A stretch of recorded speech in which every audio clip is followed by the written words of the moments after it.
Hey guys, here's another episode of Day in the Life of Vintage Classic Specialist. So since I'm already pointing the camera at this car, let me go ahead and start with this, even though this is the last thing that I worked on today. Usually I kind of go in chronological order, but who cares? Anyway, here we go. So this car is getting some upgrades, as the thumbnail implied. So I think I mentioned before, we discussed with the owner, and he wanted to go back to wide 5 wheels, which is of course correct for this car. And so what we're doing is we're going to put on a 2-inch narrow beam. He did have an adjustable beam on there, which he had put on maybe 20 years ago, but it was stock width. And then in addition to that, he had a drop spindle disc brake combo, which adds to the track width. And so there was really no way to put on wide front wheels and tires like he wanted and keep the stock width beam. He is, as I mentioned before, kind of wanting to go in the direction of this car of making it handle. So we got to get some meat up front versus the 135s that he had on there before. So again, the solution is to go with a narrowed beam that kind of buys you back some of the width that you gain when you put on drop spindles. And so we should be able to put like a 5.5-inch wide wheel on front, and we'll probably run the same width on back and put maybe like a 185 up front, 195 up back. We're gonna have to take some measurements once we get the thing together. But anyway, so today I went ahead and pretty much started yanking it apart, got it all apart, and the excuse me, the 2-inch beam, the new wide 5 disc brake kit, etc. is supposed to be here on Thursday.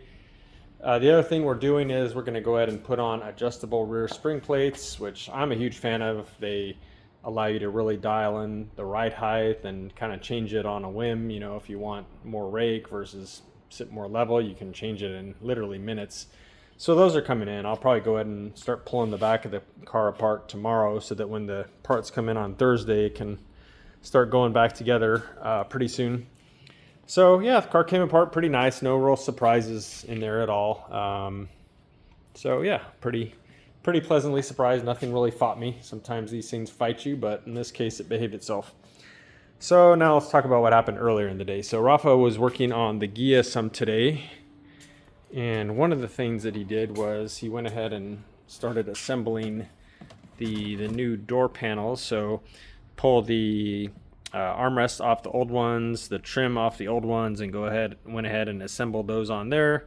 So those look nice. We're getting the little finger guard here that goes with the door handle, and then we got new window wipers. So that's all going to look really good. We don't have both rear quarter windows in yet, but once those are both in, then we can adjust the windows, and then these will go on. So the back of the car today, we started playing around with this mechanism here, and it just wasn't really cooperating. And you know, one of the issues with these sometimes is that this conduit that the cable runs through is really long. It basically runs from here all the way up kind of over the fender, and then back down, and then to right here. So this is where you pull that to release the deck lid. And so that huge long cable tends to bow and do a lot of weird things when you put it under tension. In other words, you're trying to pull the cable inside of it to release this. And so the cable will start doing all kinds of weird things instead of just kind of staying put and pulling the mechanism. So basically the solution to that is you have to pretty much like lock it down periodically. So Rafa went in today and put these nice looking little clamps, one right here as you can see, and then I think there's some backup in here, you know, inside the quarter panel.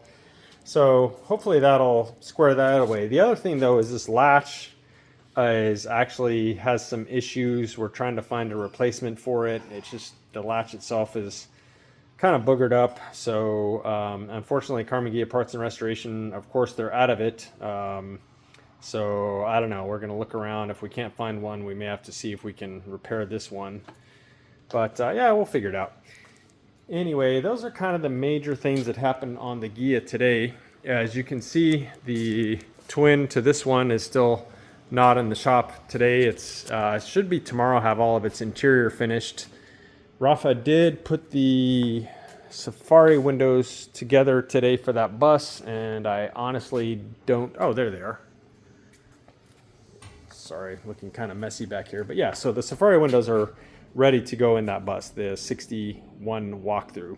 And as you can see, the seats laying all over the place, which are also ready to go in. So yeah, once that thing comes back from Octavio's with the upholstery all in, then the rest of it should go together really fast, because pretty much about everything's ready to just put in it. So other than that, I spent a little bit more time on the bitchin' 2-liter for the cowlick car, which fingers crossed is supposed to be back from paint tomorrow, so stay tuned for that tomorrow. I did finish the second IDF carburetor, so there they are, all bagged up, keep them nice and clean.